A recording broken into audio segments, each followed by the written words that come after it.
Thanks for coming. So this morning's meeting is really just to give information about the acquisition program and how that's different and similar from the immersion program because it starts in 3rd grade. So our 2nd graders have the option of continuing with immersion or going into acquisition. So we've got a short presentation here. Frau Wolfram does both immersion teaching and acquisition teaching. So she's got experiences in both programs, and so she'll do a lot of sharing about the similarities and differences between the 2 programs, and then we'll have time for any questions at the end.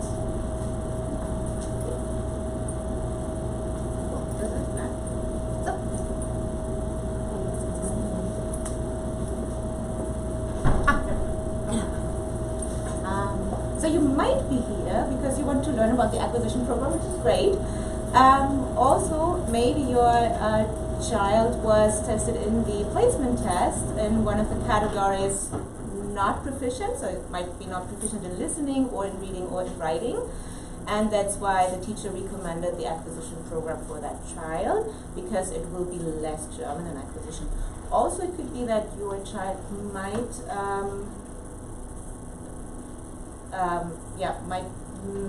not work on the grade level in English or math, and the acquisition program offers more time for English and math, and that's why it should be of your consideration. So the origin of the acquisition program was really to help open up our school to families who had not been with us in the younger grades, but who also didn't have that native German or any German exposure. So coming in at 3rd, 4th, and 5th grade to a 50-50 German immersion program was just not going to be a successful option for them. So that's why in the acquisition program, all of the core content is taught in English. So all of their language arts and math would be in English.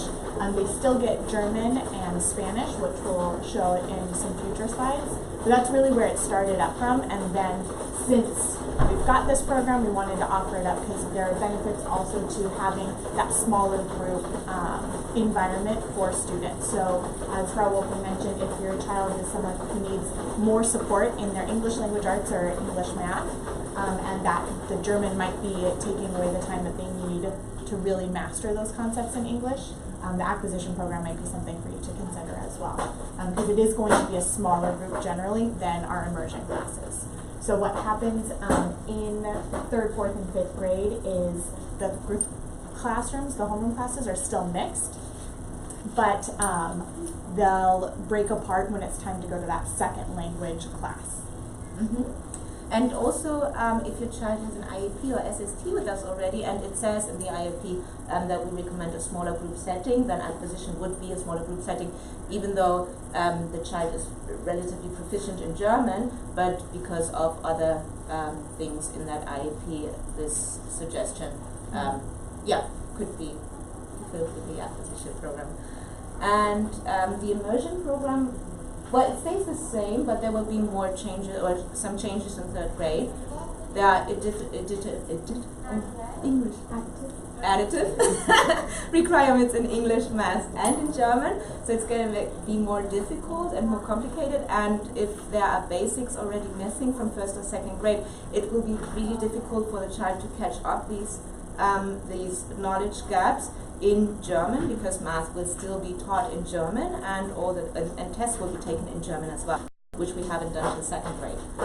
So in the primary years, well, all through elementary school, every couple of grade levels, there becomes a big jump in the expectations of students. So from kindergarten to 1st grade, there's not that big of a jump. They're doing a lot of review, but then when you go from 1st grade to 2nd grade, you get that bigger jump. And then from 2nd to 3rd grade is one of those grade level changes where it's a big jump in expectations for students, not only academically, but also with their independence and responsibility. So you'll see a big step up going from 2nd to 3rd grade and what students are expected to do throughout the year in both programs. And the German immersion program is German in German, so the children learn the language through the language and not by translating it. And in addition, we have another language special, which is Spanish, and Spanish will be taught in 2nd language, but as this is another additive requirement of 3rd grade, it might be another challenge for your child in the immersion classroom. And also there will be more testing in the end of 3rd grade with CAS testing, and there's a German benchmark test. And this test, it's also, it just takes more instruction time, which will be less instruction time for your child. And so the German A1 in 3rd grade, students are age eligible to take that proficiency test. So we have our 3rd graders do that at the end of the year. The next German proficiency benchmark test would be the A2, and our students are not old enough to take that until 5th grade. So 3rd grade and 5th grade are the 2 time periods where we start to do those tests. Any student in 3rd grade who's in the immersion program who does not pass the A1 in 3rd grade will have the opportunity to try again in 4th grade. And the requirement to take the A2, aside from the age, is that you have to pass the A1 as well. So students have 2 years to work through that before 5th grade comes. And then after that, then there's the B1 and the B2, but that's middle and high school aged students. Yeah, Ms. Jones said already. We talked a little bit about what the program offers. It's that smaller group environment for instruction, and the benefit is that this happens with both the acquisition and the immersion. Like I said, the acquisition program is typically smaller than the immersion program when we break apart into those 2 groups. So acquisition classes have anywhere from 8 to 12 students, depending on how many students from the grade level are enrolled in the acquisition program. And then the immersion program is the rest of that number, up to like 25, 26, depending what the class size is. The small group really helps the teachers to really get that one-on-one support for kids in the specific areas that they need, because there are only 8 to 12 students at a time. And they're in an environment where there's less distractions happening around them, so they're able to really focus a lot more within the classroom. We talked about how it provides that additional language arts time in English. And so when the immersion group is going on to their German language arts, the acquisition group has a second time for English language arts. So that's even more time for their reading and writing support, and getting that conferencing that we do with the workshop model.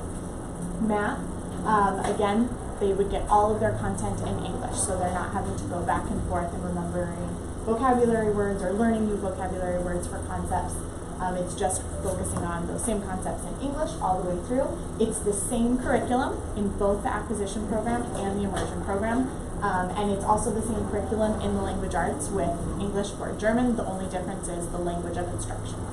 And then all of the assessments will be taken in English, obviously, for both math and language arts in the acquisition program. Students in the acquisition program are still getting German. They would get classes similar to the Spanish classes that start in 3rd grade. They would do several 50-minute language classes for German, where rather than learning the Common Core state standards through German, they're learning actually the focus on the German language itself. So, and the nice thing about acquisition in German is that we have, because of the small group setting, we have more time to do to learn in depth and also to learn in nice projects. I've got some examples from last year. For example, in 4th grade, we could work on presenting our pets and learning all the necessary vocabulary in German, and designing posters, doing research on computers. Usually we don't have that much time in German language arts, but in STAR lessons. And as well, in 5th grade, for example, we were talking about the topic living, so children could design their own shoebox with their own dream room and label it and learn the language more project-based. And these are things we cannot do in a classroom with 24 children, unfortunately. So this is one of the big benefits in the small acquisition classroom with German language.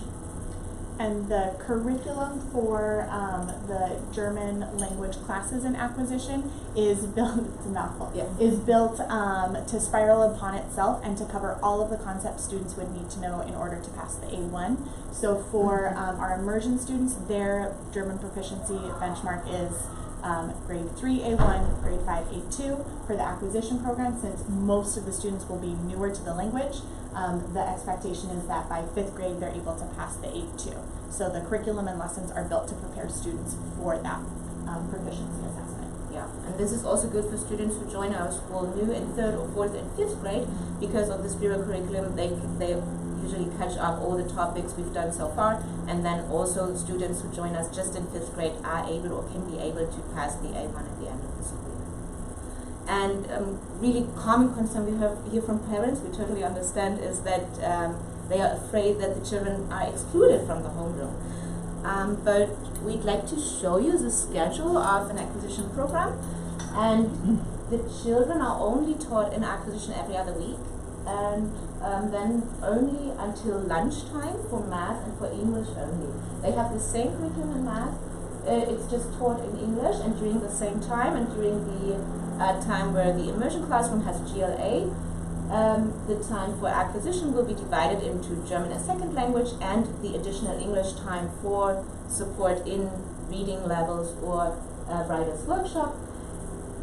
All the students are still taught together every week in STAR, in English math every other week, in art every week, in Spanish, in garden and PE every week. So most of the time your child will be in the immersion classroom. We'll also have a German homeroom teacher, and the German homeroom teacher will be in the STAR lessons and still work with them on the units of inquiry and make possible that they have the necessary vocabulary to also succeed in the bigger classroom, often accompanied by an acquisition teacher when the schedule makes this possible. I think you have an... Yeah? So we have just a couple examples. I just chose what 2 partner classes would look like. I know for next year we have 3 current 2nd grade, so there would be 3 3rd grade classes, but the schedule would roughly be the same. So the students who would be in 3A to begin with, they would start in their separate program options, so because that's, if they're starting with language arts in the morning, our acquisition students would be in their English language arts with their English acquisition teacher, while the immersion students are in German language arts with the German homeroom teacher. So this is where you have the 2 smaller class sizes of about 15 and 10. The language arts block we like to do for at least half, if not a little bit longer, so that students really have that extra time for that English practice.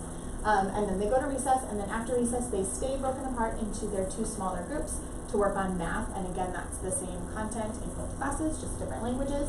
After lunch, when they do their classroom switch and would go to the English homeroom class, both groups come together and have their STAR time, which is our unit of inquiry focused time for science, social studies, technology, arts, and research with their English homeroom teacher. So for the second half of the day, they're all together in their class of 25, 2 programs together. 3B, meanwhile, is starting acquisition and immersion programs together with the English homeroom teacher.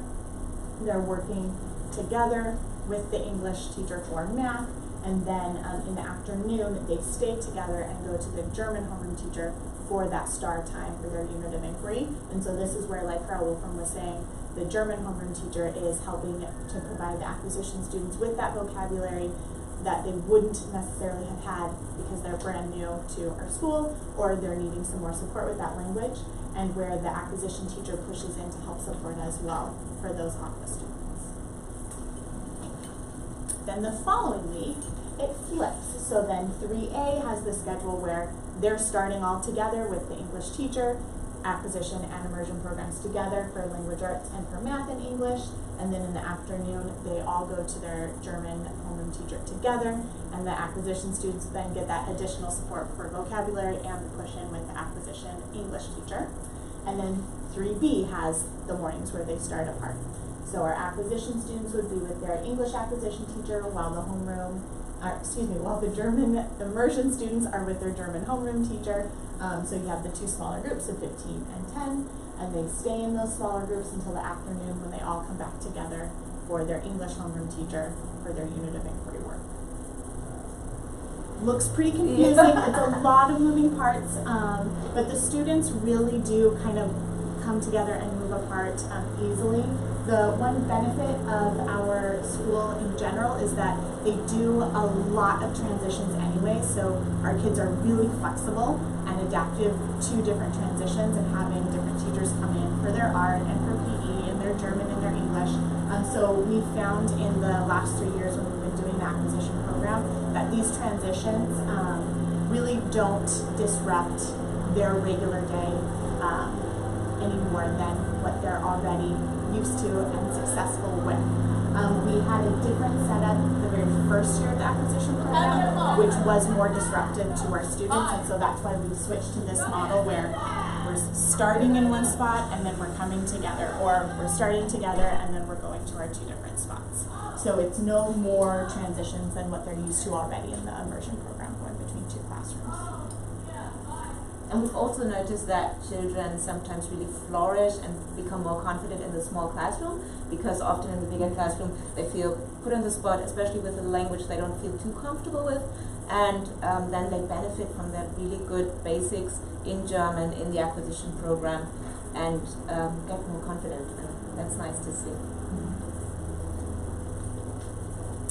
So that kind of wraps up our information about the acquisition program, but I'm sure you guys have a lot of questions, both about acquisition and immersion for next year. So I'm going to just turn it over to any questions you guys might have.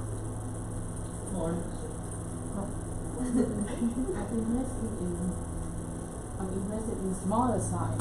Yeah. Yeah. I have to make big decisions too. Yeah. And really, your classroom teachers now in second grade will be the best support for you to get as much information as you need to help you make this decision, because in Frau Wolfram and Frau Akbaba have completed those German language proficiency tests at the end of this year, and so they can give you really detailed information about where your child is in terms of their German moving into third grade, and then Miss Rieg and Miss Musio have all of that information for English as well. And so, and then also they've been with your kids for a year and know how they work in the classroom now that they're getting older and getting prepared for more responsibilities and independence. So I would highly recommend that any questions or any information you want to reach out directly to your classroom teachers, because they can go over all of that information with you. Mm-hmm. Yeah.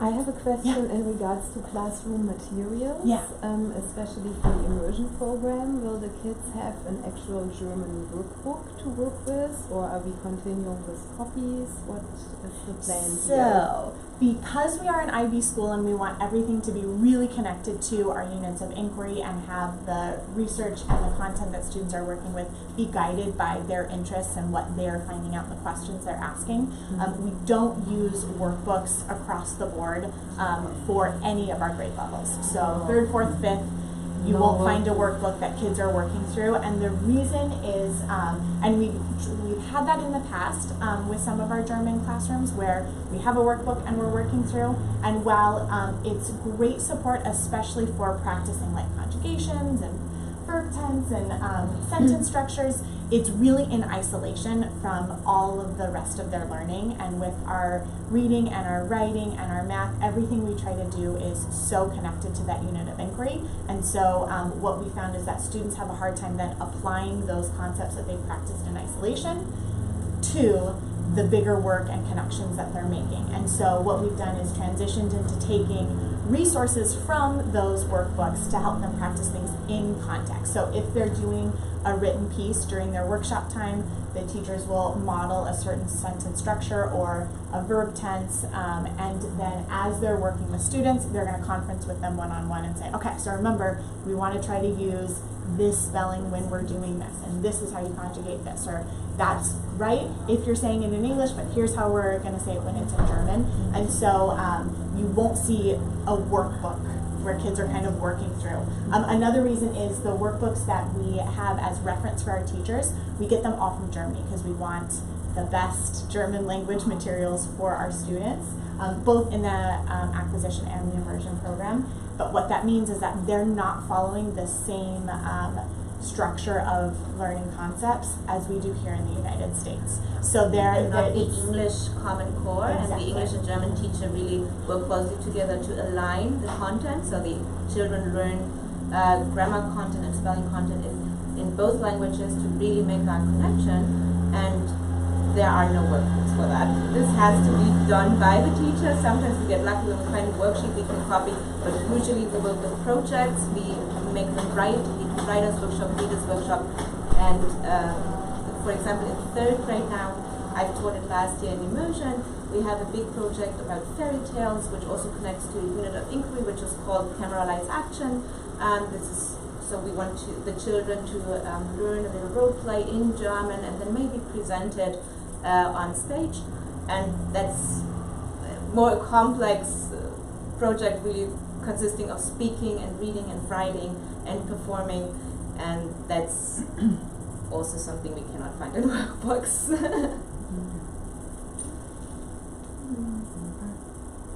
It was very informative. We'll share the slide presentation with the teachers so they can share it out with everybody as well. But again, any questions specifically about your child and getting information to help you make the decision on the best placement for them. First person of contact would be your classroom teachers. But we're gonna have GICS test for gifted students in 3rd grade, right? But So you're not gonna have like specific classroom here. Yeah, so our school does not provide a separate gifted and talented education program because the IB program itself is recognized as a GATE program. Because it allows for the freedom for students to take things as far as they can and as far as they're interested and curious about. And so we don't have any separate programs for students who are identified as GATE. In 3rd grade, we typically send out the permission slips to see which families would like their children to be tested, and then the testing happens typically in 4th grade. LAUSD comes and helps us with that testing, so we get the schedule from them and then they let us know when that will happen. But 3rd grade is permission slips, and then 4th grade is when the testing most likely occurs. Okay, but not necessary. What? It's not necessary to have your child. No, it doesn't. It's great information for you guys to have, for the teachers to have, so that they can really help and see, oh, this child was identified as GATE in these specific areas. So when we're doing these projects or when I'm conferencing with them, I want to make sure that I'm giving them the opportunities to really grow in those areas. But it doesn't change program placement or anything here with us. There are, when you're going on to a different school, there are other schools who do provide GATE programs. So if that's something that you were looking at farther down the road, then that information would be useful then, yeah.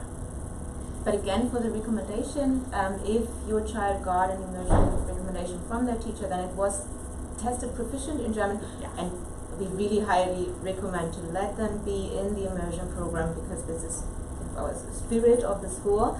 And if we recommended acquisition, please be aware that it's always your decision. That just means that we had concerns regarding the proficiency in German, maybe the reading level on the grade, and the math or an IEP or SST, which is then recommend small group small group recommendation. But if you say, no, I want my child to be in the immersion program, please let us know. If that is your decision, we can give you material for the summer. We have 2 months of summer. If you want to prepare your child for immersion classroom, even though the recommendation says acquisition, let us also know so we can help you support your child to be successful in the immersion program as well next year. Yeah, our goal is for successful kids no matter which program you guys choose. And so I think Frau kind of summed that up perfectly. Yeah. Thank you for coming.